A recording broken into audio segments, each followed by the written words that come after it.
Plants use many types of pumps to move process liquids. One of the most common types of pumps in use today is a centrifugal pump. A centrifugal pump uses one or more impellers to create a centrifugal force that pushes the process liquid through the pump. While there are a number of different types of centrifugal pumps, they can be grouped into two basic categories: single-stage pumps and multi-stage pumps. Centrifugal pumps use centrifugal force to move liquids.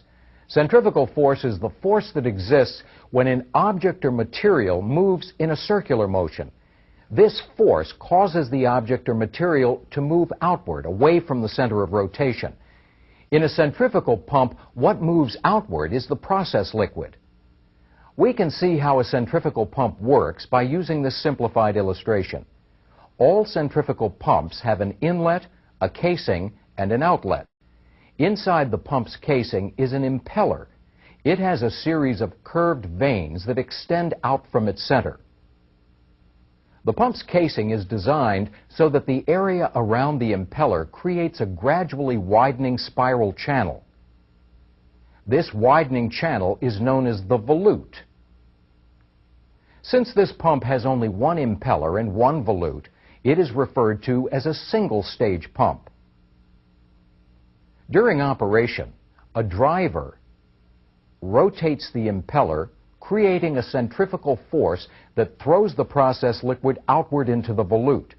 The outward movement of the liquid causes two things to happen. First, it creates a reduced pressure area at the suction eye of the impeller. This area of lower pressure draws more liquid into the pump and provides a constant flow of liquid. Second, it causes the liquid to gain speed. This happens because as the liquid is forced to the outside of the rotating impeller, it must move faster to keep up with the impeller. As the liquid flows away from the impeller, it spreads out to fill the volute. The expansion in the volute causes the liquid to slow down. The expansion in the volute causes the liquid to slow down and its pressure to increase. The increased pressure moves the liquid through the discharge of the pump and then on through the piping systems of the process. One way that centrifugal pumps can be categorized is by the way liquid flows through them. Three common flow path classifications are radial flow, axial flow, and mixed flow. In centrifugal pumps that have a radial flow design, the impeller causes the liquid to make a 90-degree turn and flow outward, or radially, from the suction eye to the tips of the vanes. A radial flow pump takes advantage of the maximum amount of centrifugal force that the impeller develops. Generally, radial flow pumps are capable of higher discharge pressures, but they don't move as much liquid as other types of centrifugal pumps. In centrifugal pumps that have an axial flow design, the impeller moves the liquid through the pump along a path that's parallel to the pump shaft. In this type of pump, the liquid is moved mainly by the propeller action of the impeller's vanes. This impeller uses only a small amount of centrifugal force to move the liquid. As a result, the discharge pressure of an axial flow pump tends to be lower than that of a radial flow pump. However, an axial flow pump may be able to move large quantities of liquid. Mixed flow pumps combine the characteristics of radial flow pumps and axial flow pumps. They use centrifugal force and the propeller action of the impeller's vanes to move the process liquid. For that reason, a mixed flow pump can develop a relatively high discharge pressure and still move a large quantity of liquid. In some installations, it's often necessary to keep a pump's driver above the liquid while the pump is submerged in the liquid. One type of centrifugal pump that you may find in these applications is a vertically mounted centrifugal pump. We'll use this illustration of a vertically mounted centrifugal pump and its driver to see how this type of pump works. The pump itself is submerged in a tank containing the liquid being pumped. The driver, which is an electric motor, is mounted above the pump on top of the tank. Its shaft is connected to the pump shaft by a coupling. This pump shaft is much longer than those found on most other centrifugal pumps. On any pump with a long shaft, it's important to keep the shaft in its correct position so that the pump will operate properly. So several bearings are used to keep the shaft properly aligned. Now, on this pump, there is no suction piping. Instead, the suction of the pump is submerged in the liquid being pumped. The suction is covered by a strainer, which prevents trash or debris from clogging the pump and causing excessive wear. The pump's impeller is also submerged in the liquid. This helps to ensure that the pump is always primed. This means that the casing is filled with the process liquid. During operation, liquid is drawn in through the suction and then pumped through the discharge piping, which extends up and out of the tank. All centrifugal pumps work by creating a centrifugal force. This force moves the liquid through the pump and increases the liquid's pressure. In applications where large increases in pressure are needed, multi-stage centrifugal pumps are often used. A multi-stage centrifugal pump contains 2 or more impellers and volutes in a single casing. Here's a simplified cross-section of a 3-stage centrifugal pump. Each stage of the pump has its own impeller and volute. In the volute, the liquid's pressure increases. Each of the first 2 volutes discharges into the suction eye of the stage that follows it. The 3rd stage volute discharges into the pump's outlet. So in this pump, the liquid flow path is from one end to the other. This is a 5-stage pump. It has 5 impellers and 5 volutes. The first 3 stages are located here, and the 4th and 5th stages are located here. But as you can see, the liquid's flow path is different from that of the 3-stage pump we just saw. In this pump, liquid enters through the suction and flows into the impeller of the first stage. This impeller has a suction eye on both sides and is often called a double suction impeller. From the discharge of the first stage volute, the liquid flows into the second stage suction eye, then out of the second stage discharge and on to the third stage suction eye, and out of the third stage discharge to the suction eye of the 4th stage. The liquid from the 4th stage is routed to the suction eye of the 5th and final stage. After the liquid passes through the 5th stage, it leaves the pump through the discharge piping. Regardless of how the impellers on a centrifugal pump are arranged, or how many stages a pump has, the liquid's pressure increases as it passes through each stage. This creates a thrust across the impellers in each stage. This thrust, known as axial thrust, is caused by the difference in pressure between the suction eye and the volute. Because there is a difference in pressure across the impellers, axial thrust is created, and it tries to push the pump shaft toward the suction eyes. In order for the pump to operate properly, the thrust must be offset. On some pumps, the thrust is offset by using a thrust bearing or a device known as a balance piston or balance drum. On other pumps, the thrust is offset by the arrangement of the impellers. This pump has a balance piston.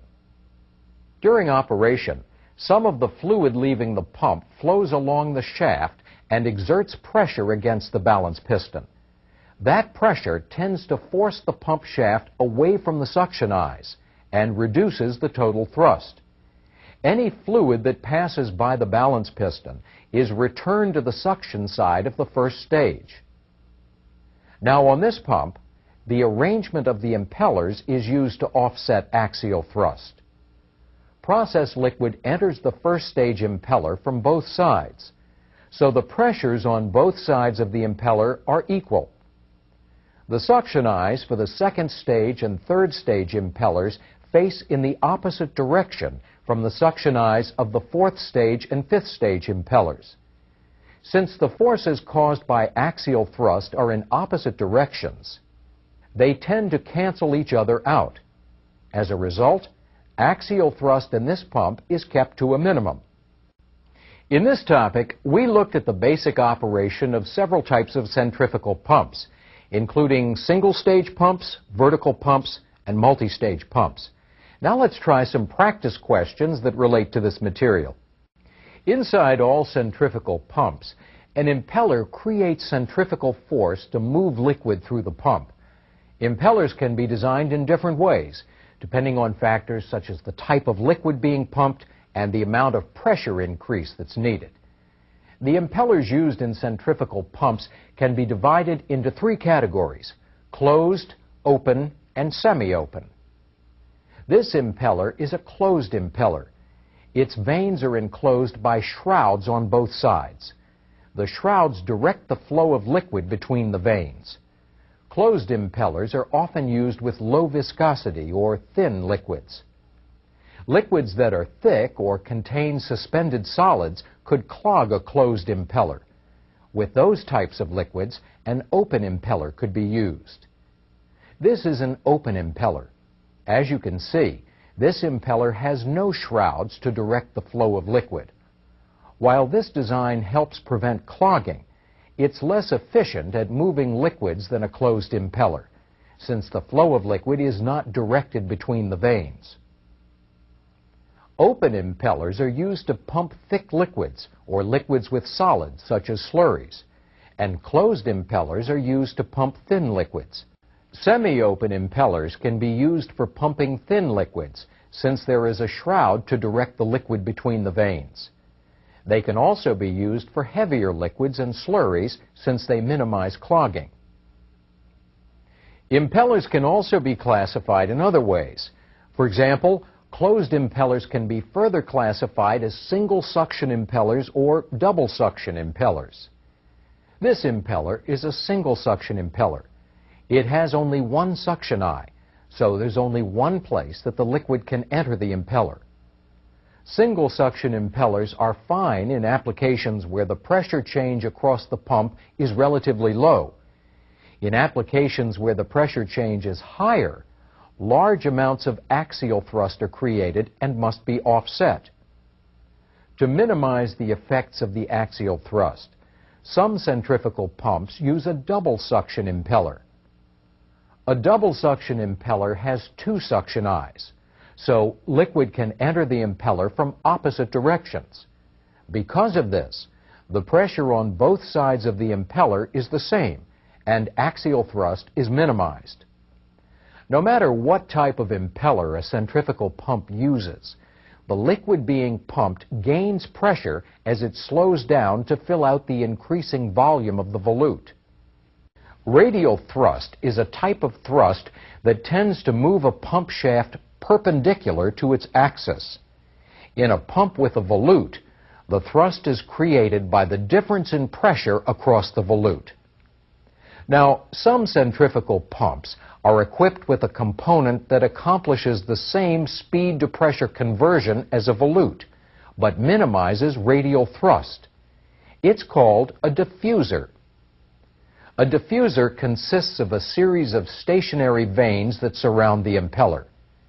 When we look at the vanes closely, we can see that the distance between the outer tips of the vanes is greater than the distance between the inner tips. As a result, the vanes create a series of small volutes all around the impeller. This arrangement of vanes balances the radial thrust around the impeller. Pumps require some type of seal between the pump shaft and the casing to keep processed liquids in and contaminants out. Some pumps use packing to seal around the shaft. Other pumps use a device called a mechanical seal. On this cutaway of a typical mechanical seal, we can see the two basic parts: a stationary element that's attached to the pump casing and a rotating element that's attached to the pump shaft. Each element has its own seal ring. The two rings are positioned close together to form a seal that has virtually no leak-off. To prevent the seal rings from being damaged, some type of lubricant must be supplied to them. In some applications, the process liquid being pumped is used as the lubricant, but that's not always the case. When the liquid being pumped could be hazardous if the seal fails, or if it contains abrasives or other solids, such as in a slurry, an external liquid may be used to lubricate the seal rings. Many facilities use an independent system to provide lubricating liquid to the mechanical seals of several pumps. This is a simplified diagram of a typical sealing system. It provides lubricating liquid to the mechanical seals on all of the pumps in a process. The system consists of a storage tank, a filter, a supply pump and a backup supply pump, a low pressure switch, a pressure regulator for each mechanical seal, and a flow meter for each mechanical seal. For this process, an oil is used to lubricate the mechanical seals. During operation, the supply pump draws the oil from the storage tank through the filter. The filter removes contaminants from the oil to prevent damage to the sealing system pumps and the mechanical seals being supplied. The pump supplies the oil to the pressure regulators on each supply line. The pressure regulators control oil pressure and the amount of oil flow to each of the mechanical seals. The flow meters allow the flow to the seals to be monitored. If the supply pump fails to deliver the oil at the correct pressure, the pressure switch will sense this condition and automatically start the backup supply pump to restore pressure. At the mechanical seal, the oil lubricates the seal rings. The oil then passes by the seal, flows into the return header, and is sent back to the storage tank. From there, the oil can be reused.